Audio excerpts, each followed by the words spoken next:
Welcome to all. आज हम पुनराभ्यास करेंगे पाठ लघु भारत का। लघु भारत के मुख्य बिंदु इस प्रकार से हैं। पहला हम इसके नाम से ही शुरू करते हैं कि लघु भारत किसे कहा जाता है, क्यों कहा जाता है। पाठ में लेखक रामधारी सिंह दिनकर ने मॉरिशस यात्रा का वर्णन किया है। इस प्रकार से यह एक यात्रा वृत्तांत है। मॉरिशस में यात्रा के दौरान वे देखते हैं कि मॉरिशस में बहुतायत भारत के लोग ही रहते हैं, भारतीय मूल के लोग ही रहते हैं। इसलिए वहां पर भारतीय भाषा संस्कृति का बहुत व्यापक प्रसार है। यहाँ तक कि वहां हिंदी के साथ साथ भोजपुरी भी बोली जाती है। वहां पर रामायण का बहुत व्यापक प्रसार है। इसीलिए लेखक इसे क्या कहता है, लघु भारत यानी छोटा सा भारत कहता है। तो इसी मॉरिशस के लिए लघु भारत शब्द का प्रयोग होता है। इसलिए पहला जो केंद्र बिंदु इसका बनकर आता है कि लघु भारत किसे कहते हैं, तो लघु भारत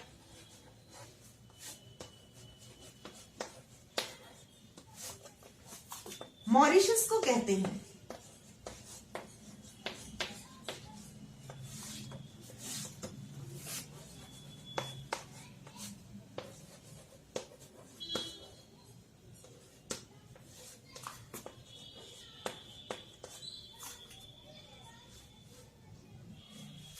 मॉरिशस चारों तरफ से समुद्र से घिरा हुआ है और इसका कोई भी हिस्सा, यानी कि ये बहुत बड़ा देश नहीं है, इसका कोई भी हिस्सा 15 किलोमीटर से ज्यादा दूर नहीं है। किसी भी आप स्थान पे रहिए, वहां से कोई भी समुद्र का किनारा 15 किलोमीटर से ज्यादा नहीं है। इसीलिए इसका दूसरा जो महत्वपूर्ण विशेषता है वो निकल कर आता है कि मॉरिशस का कोई भी हिस्सा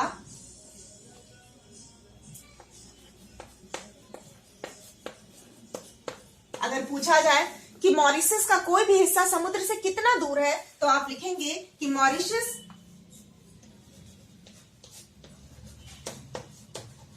का कोई भी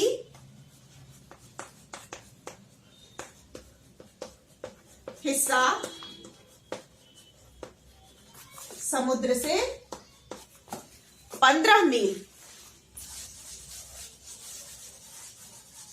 हम यहां थोड़ी सी स्पेस बनाते हैं ताकि अगले बिंदुओं पर चर्चा कर सकें। कोई भी हिस्सा समुद्र से लगभग 15 मील, लगभग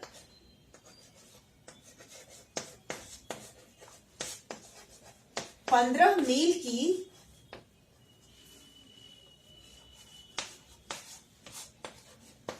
दूरी पर है। अब आइए कि यहां कौन सी भाषा प्रमुखता से बोली जाती है, तीसरा पॉइंट बनता है। तो यहाँ की जो मुख्य भाषा है, राष्ट्रीय भाषा, वो है क्रेयोल। तो क्रेयोल यहाँ की मुख्य भाषा है। क्रेयोल यहाँ की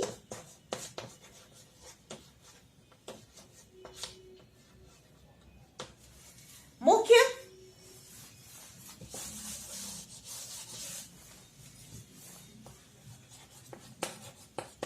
भाषा है, किंतु यहाँ की जनभाषा क्या है, किंतु यानी लोकल लैंग्वेज जो यहाँ यूज किया जाता है, यहाँ की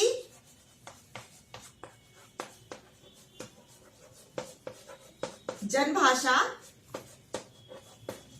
हिंदी है।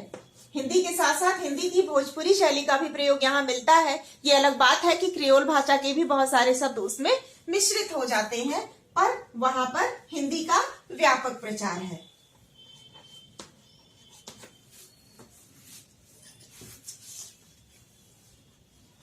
आशा है मुख्य बिंदुओं को मॉरिशस के विषय में आप समझ पाए होंगे। आगे हम इसके व्याकरण भाग पर चलते हैं और एक्सरसाइज सॉल्व करने की कोशिश करते हैं। मुख्य बिंदु आप समझ गए कि लघु भारत किसे कहा जाता है, मॉरिशस को कहा जाता है।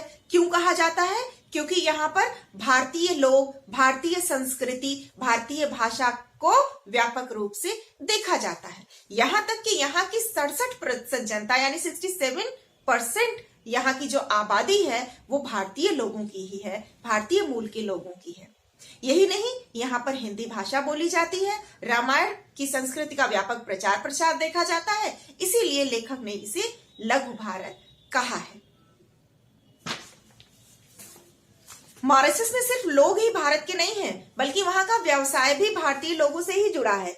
वहां पर मुख्य रूप से गन्ने की खेती की जाती है और गन्ना उत्पादन करने के साथ साथ सर्वाधिक चीनी उत्पादन भी मॉरिशस में ही होता है।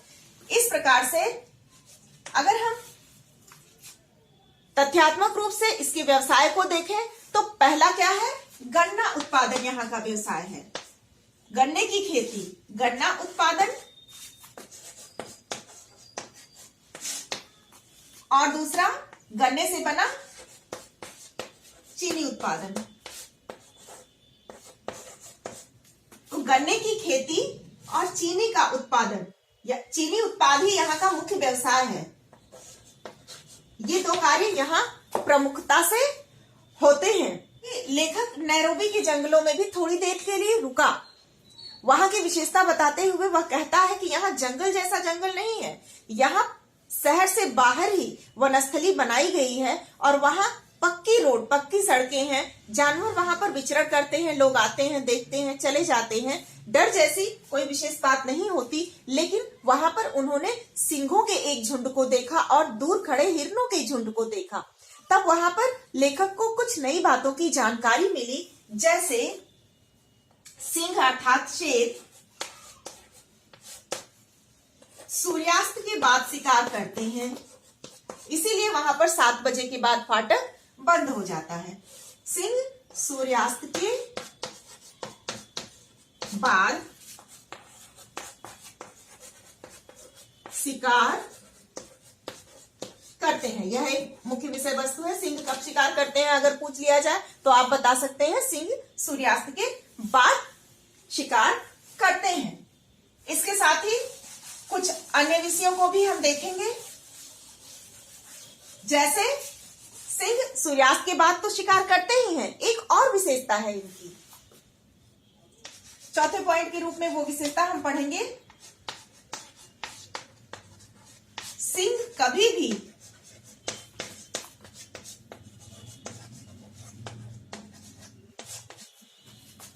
झुंड का शिकार नहीं करते। यानी जब जानवर झुंड में खड़े हों तो कभी शेर उन पे धावा नहीं बोलते हैं, बल्कि जो जानवर झुंड से भागते हुए पिछड़ जाता है, अकेला रह जाता है, उसी जानवर का शिकार करते हैं, चाहे वह हिरन हो या कुछ और।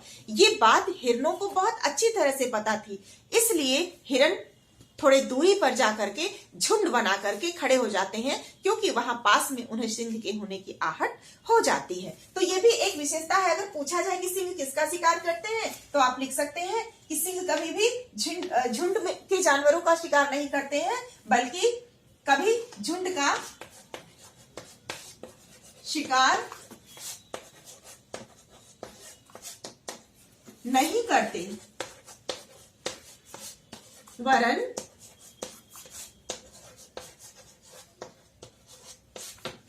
झुंड से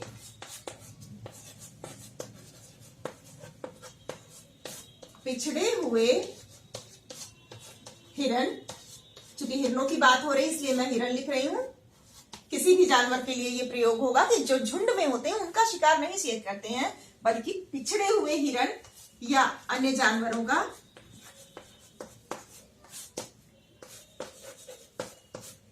शिकार करते हैं।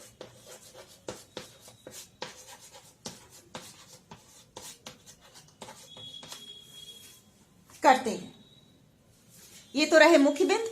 अब आइए इसके व्याकरण भाग की हम चर्चा करते हैं। आशा है ये मुख्य बिंदु पाठ के आपको समझ में आ गए होंगे।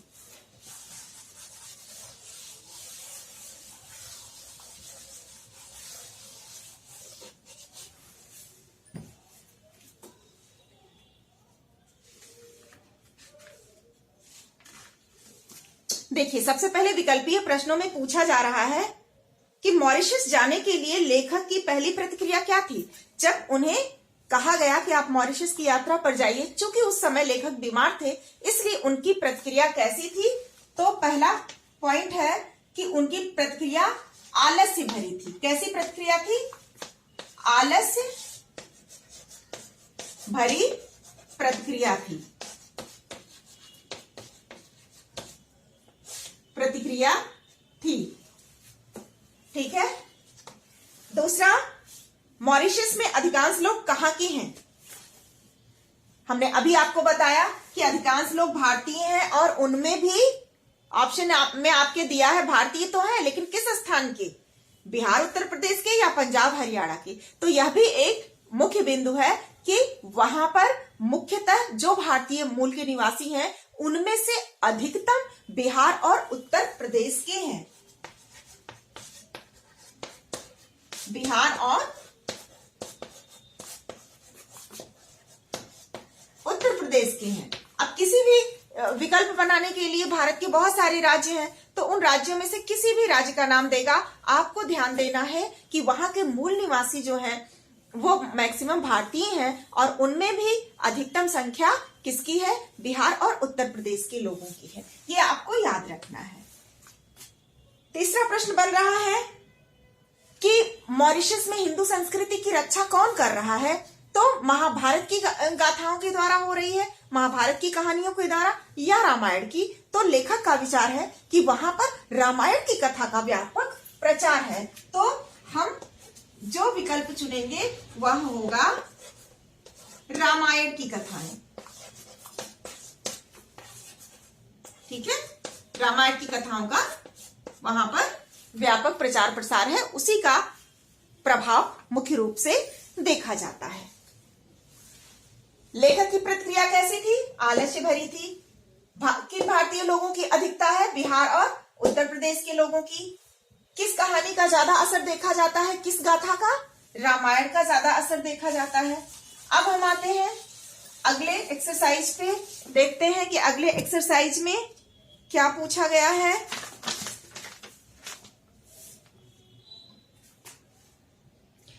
पहला एक्सरसाइज दिया गया है कि नीचे दिए गए वाक्यों में क्रिया विशेषण छांट करके लिखिए। हमने अभी आपको पिछले लेसन में बताया विशेषण और विषय से छांटना। यहां पर प्रश्न दिया गया है क्रिया विशेषण। हमने आपको बताया कि संज्ञा और सर्वनाम की विशेषता बताने वाले शब्दों को हम विशेषण कहते हैं। इसलिए जो संज्ञा और सर्वनाम विशेषण के लिए प्रयुक्त है वह विशेष्य हुआ, और जिस शब्द की विशेषता बताई गई है उस विशेषता बताने वाले शब्द को हम विशेषण कहते हैं। तो अब आप कहेंगे कि इसमें क्रिया विशेषण क्यों पूछ रहा है? ग्रामर भाग में आप पढ़े हैं विशेषण के साथ साथ क्रिया विशेषण को। क्रिया विशेषण अव्यय है जो कि क्रिया की विशेषता को बताता है, अर्थात संज्ञा या सर्वनाम की नहीं, बल्कि क्रिया अर्थात कोई भी कार्य। तो क्रिया की विशेषता बताने वाले शब्द को हम क्या कहते हैं? क्रिया विशेषण कहते हैं। जैसे हंसना, बोलना, उठना, बैठना, खाना, पीना, पढ़ना, पढ़ाना, आना जाना, दौड़ना, ये सारी चीजें क्या है? क्रिया है, और उनकी जो विशेषता बताता है वह क्या है? क्रिया विशेषण है। तो हम यहां पर क्रिया विशेषण शब्द को छांटेंगे। पहला आपका वाक्य है साक्षी अच्छा गाती है।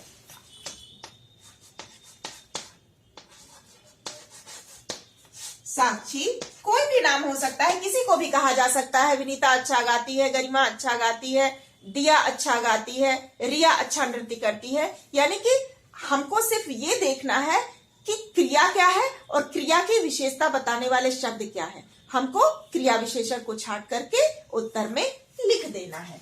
साक्षी अच्छा गाती है। यहां पर क्रिया क्या है? किसी गीत को गाना। गाती है क्रिया है। कैसा गाती है? अच्छा गाती है। तो अच्छा क्या हो गया? गाती क्रिया की विशेषता हो गया। तो यहां पर क्रिया विशेषण क्या है? अच्छा है। क्रिया विशेषण क्या है? अच्छा है।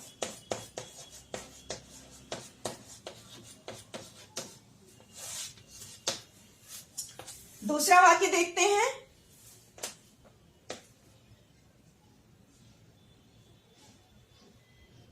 दर्शक जोर जोर से हंसने लगे। कई वाक्य दिए गए हैं, हम दो दो वाक्यों का उत्तर देखते हुए छांटते हुए चलेंगे।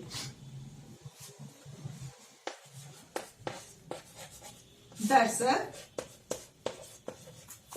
जोर जोर से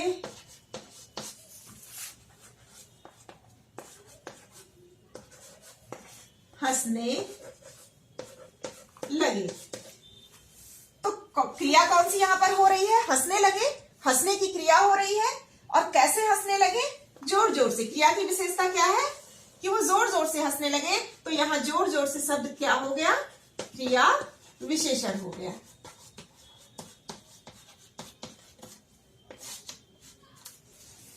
क्रिया विशेषण हो गया।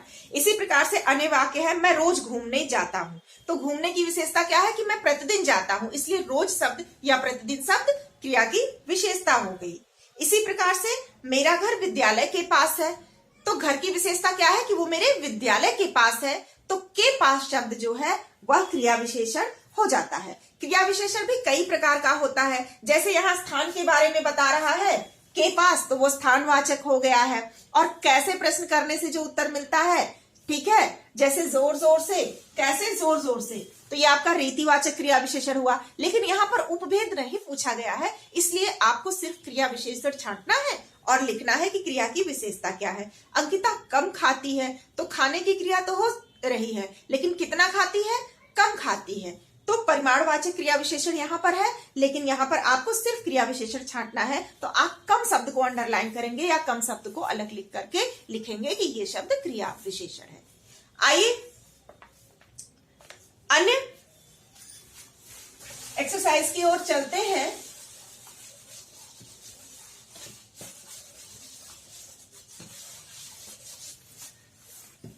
जैसे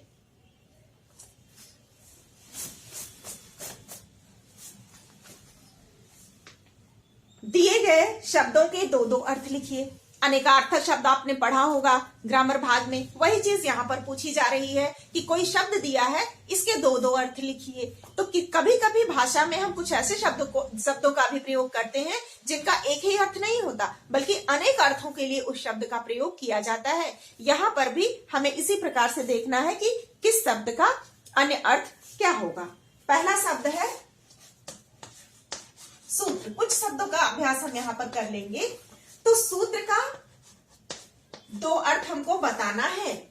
दो अर्थों में पहला तो सूत्र यानी धागा, ये सबको पता है। हम कहते हैं ये रक्षा सूत्र है, ये इसका सूत्र है, ये उसका सूत्र है। तो सूत्र का जो पहला अर्थ होता है वो है धागा। और दूसरा है कि हम किसी विषय को सॉल्व करने के लिए जो फार्मूला अपनाते हैं उसको भी हिंदी में सूत्र कहते हैं। तो वो फार्मूला मैक्सिमम गणित में भी होता है, संस्कृत में भी व्याकरण भाग को समझने के लिए, सॉल्व करने के लिए फार्मूला होता है। तो हम यहाँ पर फार्मूले की जगह पर सूत्र शब्द का प्रयोग करते हैं और यहाँ पर हम लिख देंगे गणित का सूत्र। गणित का सूत्र, सूत्र यानी नियम होते हैं। गणित का सूत्र। दूसरा शब्द है अर्थ। अर्थ का पहला अर्थ तो अर्थ ही है। अर्थ का मतलब यानी किसी बात का मतलब निकालना कि इस बात के मायने क्या है। तो पहला अर्थ इसका यही निकल कर आ गया, मतलब या मायने। और दूसरा अर्थ हम कहते हैं हमारी अर्थव्यवस्था यानी मनी की व्यवस्था। तो मनी के लिए प्रयोग करते हैं, अर्थात हिंदी में कहते हैं धन। अर्थ शब्द के दो मुख्य अर्थ हुए, एक मतलब और एक धन। इसी प्रकार अन्य शब्दों का भी अर्थ होगा, जैसे जग। जग हम जलपात्र को कहते हैं, पानी रखने के पात्र को, जलपात्र को हम जग कहते हैं। और जग का अर्थ संसार यानी सृष्टि के अर्थ में भी प्रयोग किया जाता है। इसी प्रकार से पर्यायवाची के भी कुछ प्रश्न है। एक शब्दों के मिनिमम 3 पर्यायवाची लिखने हैं। पर्यायवाची